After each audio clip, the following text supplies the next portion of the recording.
ఎవరైనా ఫేమస్ అయ్యి కొద్ది పై స్థాయికి పోతారు, మరి మేడం మీద నడు రోడ్డుకు వచ్చేసినాము. ఏమైందబ్బా? మన బ్రెయిన్ అంత కెపాసిటీ లేదు కానీ మన ప్యూన్ అడగదాం. మరి ప్యూను రైట్. ఏమే గుండు కొట్టేస్తున్నావా? ఆ బాధ దానికి అడుగుతావు. ఒకడు సూర్యన్ అలాగా కటింగ్ చేస్తా అన్నాడు. సరే రోలెక్స్ లాగా చేశాడు అనుకున్నా, వాడు గజనెళ్ళి సూర్యలాగా చేసినాడు.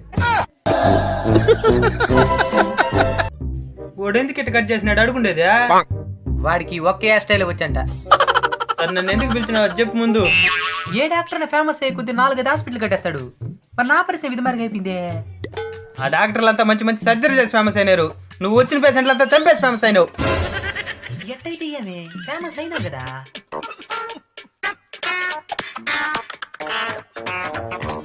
సరే నా శాలరీ ఎప్పుడు ఇస్తావు చెప్పు. బేరాలు రాని. వేరాలా? రేయ్ నువ్వేమైనా కూరగాయల వ్యాపారమా చేస్తున్నావా? అదే పేషెంట్లు రాని.